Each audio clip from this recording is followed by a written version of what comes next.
Hi, I'm Ashton, and this video has been one that I've been promising for a while. I'm finally going to be talking about packing. This is just going to be a basics packing video, me answering some questions that I've gotten from you guys, and talking about my experience with packing. You know, this isn't like sponsored by any packing company, although if you are looking for like a packer that you would like to own and you want to review, Chase Ross does incredible reviews of like every packer that's out there, from like $12 Mr. Limpy packers to, you know, like $100 STP pack play packers. So if you are looking for product reviews, he's the person to go to, not me. I've only tried one packer, but I can still talk about it. The nuances of prosthetic penis. So first things first, I guess, what is packing? Packing is basically just putting something in your underwear to make it appear as if you have a bulge. You can use packers for this. You can use rolled up socks. I know some people use like a condom filled with rice or sand. I haven't personally done that, so I can't recommend it. Socks have worked for me in the past, but currently to pack, I use a packer. I use the EZP Junior. It was my first packer and is my only packer. I have it in the lightest color because I'm very white. And unfortunately, I'm not going to show it on camera just because I know YouTube isn't the best with that kind of thing. And even though it is a prosthetic and this is an educational video, it could easily get flagged. And my channel isn't even monetized yet, so I don't want to, like, you know, kill the chances of me ever doing anything YouTube related because I showed my dick. However, if you would like to see what my packer looks like, you can look up EZP Junior. Pretty accessible photos of my dick. What I can do, however, is show you my packer in my pants. So that's what I'm gonna do right now. This is what I look like in the average skinny jean, which is what I wear on a daily basis, with no packer. I can pass like this. Packers are not a necessary thing for me when I go out, but I do wear them pretty often just because they make me feel more confident and more comfortable. This is what I look like with socks in my pants. This was technically my first packer, just because socks, you know, are less expensive and a lot more easily accessible than a good packer. So I did use these like in late middle school, early high school before I did get my actual packer, and it works just fine, I think. And finally, this is what my actual packer looks like in my standard everyday jean. So I'd say I pack maybe 60% of the time. However, there are some instances that I'll talk about later when I don't pack. Packing, just like any other part of transition, is completely different for everybody, and there's no requirement to pack, just like there's no requirement to bind, no requirement to go on hormones or get surgery. You still trans. Don't let people gatekeep you because you don't put something in your pants to make it look like you have a penis. Like, don't worry about it. You can do it if you want to, but it is not a requirement. However, for a lot of people, it does help with dysphoria. And in some situations, like because I wear fairly tight jeans, it's pretty clear when I don't have a bulge, and I feel like sometimes it could give me away. So packing a lot of the times does make me feel a lot more comfortable and a lot more safe. I know a lot of trans guys pack when they go to the gym because, you know, when you're like laying down on a bench press, if you don't have a bulge, that could also be fairly obvious. Sometimes some people will do it when they're swimming because it can look obvious in swim trunks, you know, but again, it's really a personal thing. You get to decide when you pack and when you don't. One of the difficult things about packing is because if you were assigned female at birth and you've probably never had like a noticeable bulge in your life, it can feel extremely awkward the first few times because whenever, you know, you glance down, you constantly feel like, oh my god, does it look like I have a hard-on? And that can be a kind of embarrassing thing to get used to. I know I've asked my boyfriend a few times like, hey, does this look normal? Does this look suspicious? So if you do have someone that's close to you and you don't feel weird asking about that, I would recommend it the first few times just to get used to what other people see, because it's difficult to look down and see like what other people see, you know? But after the first few times, you do get used to it and you do get the feeling for what feels right for you and what feels natural. People position them in all different ways, pointing up, pointing to the side. It also depends on the packer. Because mine is an SDP, it is hollow. So I do place my packer with the head facing up because it is hollow. Some packers will be folded over, like they'll have the balls and then they'll have the dick, not to scale. So some of them are formed that way. It really depends on what type of packer it is, how expensive it is, how realistic it is, what it's made out of, whether or not it's also an STP. So trailing off of that, what are the different types of packers? There is a huge range in what you can get when it comes to packers. There's the Mr. Limpy, which goes for $12, and then there's packers that also function as STPs that are hundreds of dollars.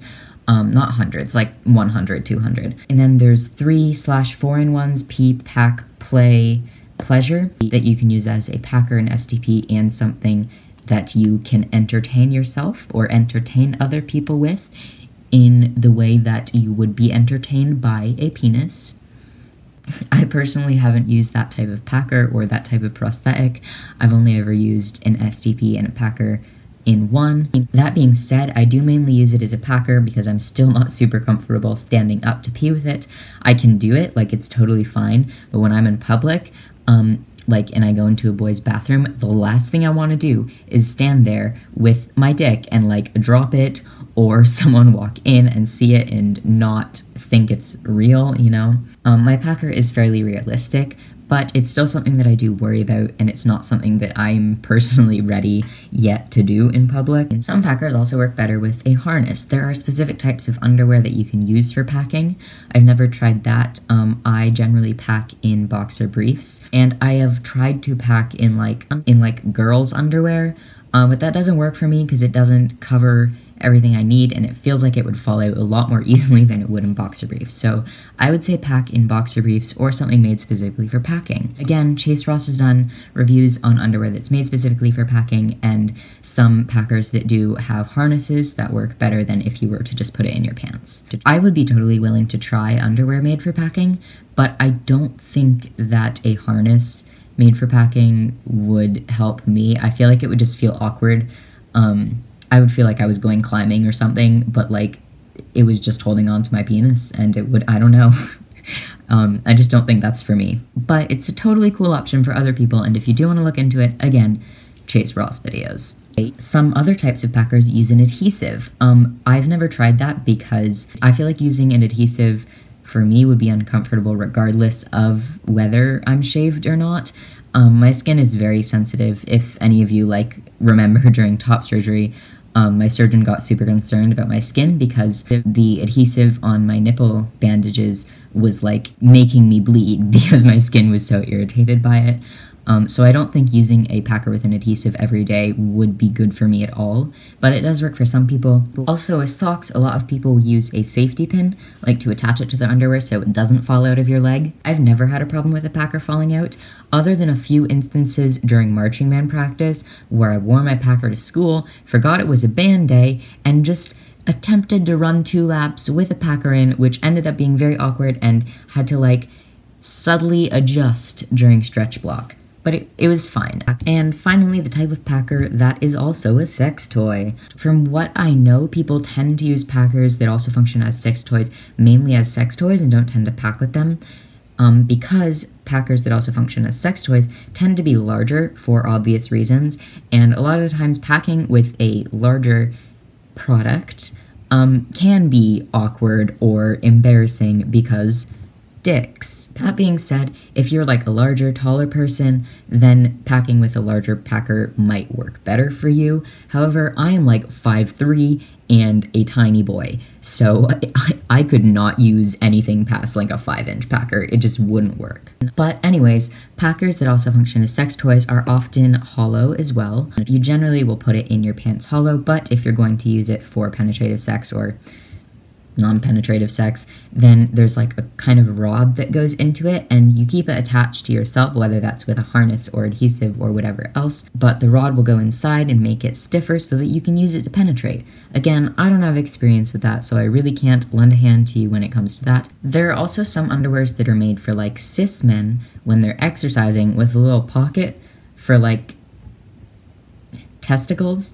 And I've heard some people use that for packing. Again, I haven't tried that, but I'm sure there's somebody on YouTube that has. My next little segment is just going to be my best advice on finding a packer that's right for you. I've said it 20 times, but Chase Ross videos are definitely where I got my start. There are tons of websites where you can get packers, from Amazon to more trans-specific sites like Transthetics. I'll link a bunch of them down below that I have either had experience with myself or know that others have had good experiences with. But really all you can do is look at reviews and think about what's right for you. Think about, do you want something that matches your skin color? Because unfortunately, not all prosthetics do come in colors other than white. Do you want something that you can use as an STP? Or do you want something that you can use as a prosthetic for sex? Or do you want something that's just a packer? Or do you want something that's all of the above? Do you want something that's larger or smaller? Do you want something with balls? Do you want something that's realistic or something that's purple? Do you want something that's hand painted? Do you want to start with something like the Mr. Limpy that is simple and cheap? Or do you want to invest in something? How important to you is the durability of the packer? How important to you is the size? You know, just think about all of those things, and eventually you'll find a packer that does feel right for you, even if it does take a couple tries. Another thing that you might want to look into is it a hard packer or a soft packer, and do you have a preference? I use a soft packer because, you know, it's hollow, so it's softer.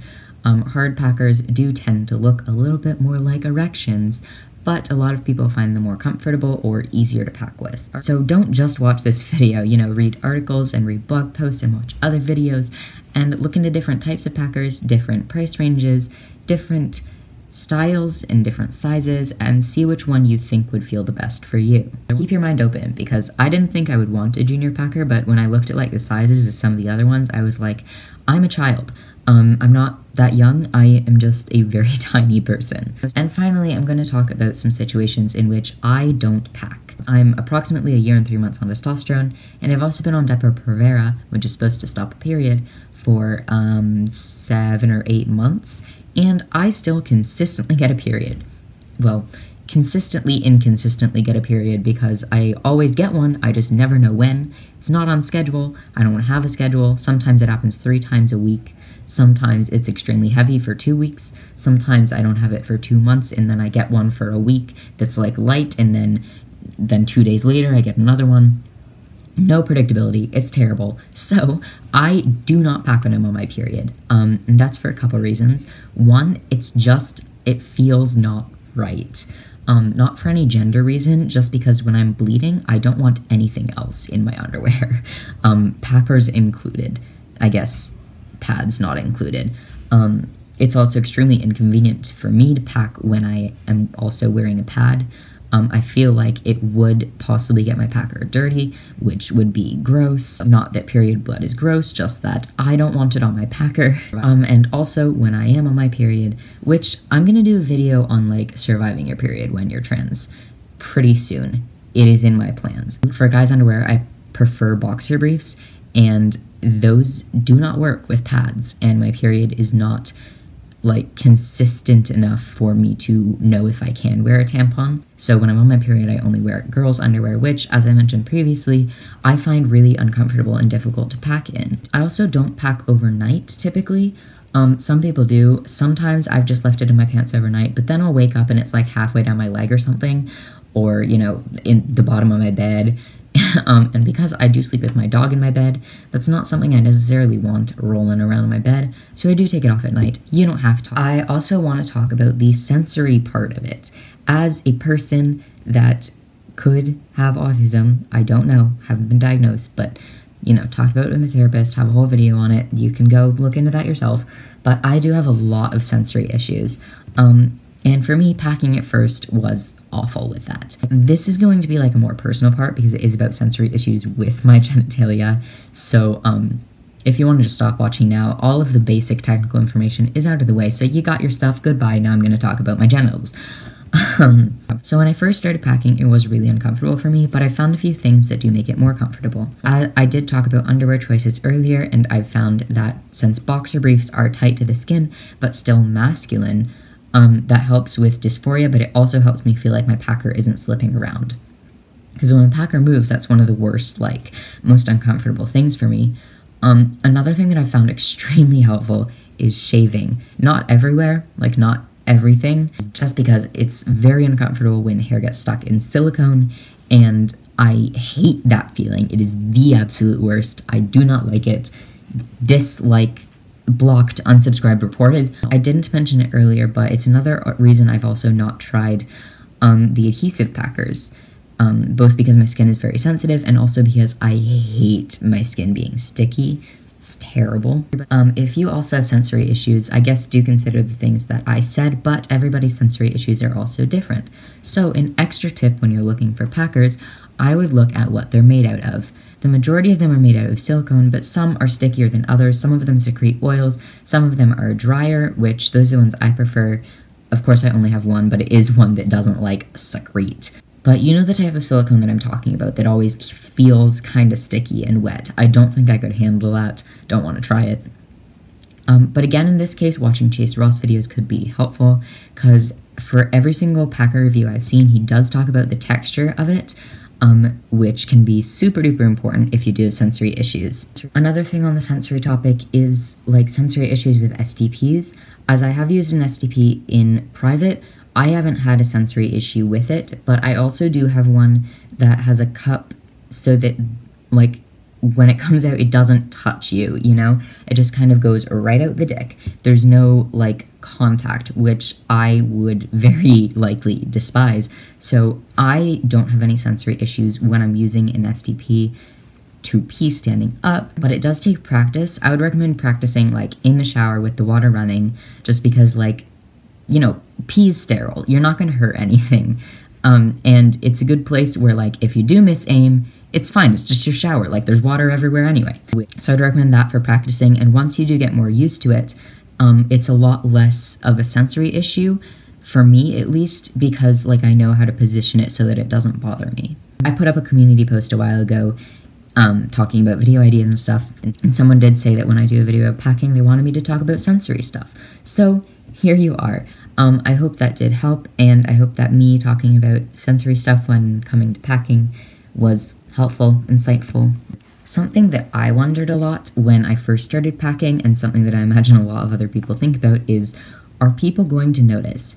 And the majority of the time, I would say no. Most people do not look at your crotch, so you should not have to worry about that, I promise. And even if somebody does notice, nobody's going to point it out, because nobody's going to want to admit that they notice that you have a bulge. I know a lot of trans guys that present as stealth in public that always pack, because even though most people don't look at genitals, for some people do feel a lot more safe when they're packing, because if somebody does happen to glance at your genitals and you are presenting as entirely male, but you suspiciously don't have a bulge, that could be a red flag, and as unfortunate as that is, sometimes it is safer, so also think about that. So I would definitely recommend thinking about that, like if you are in a safe environment and if it is okay for you to go without packing. Of course, if you're comfortable, do whatever the fuck you want, but remember that you do have to keep yourself safe. When you do pack, you generally want it to be laying flat against your skin. You're not gonna, like, point it out like a unicorn horn and just put your pants on over it. That would look weird. Again, every packer is shaped differently, so it's hard for me to kind of tell you how to use yours, but generally when you get one, it will come with instructions kind of in like how to place it. When I got mine, I was also sent a YouTube URL to a video where they actually show you how to position it in multiple different ways.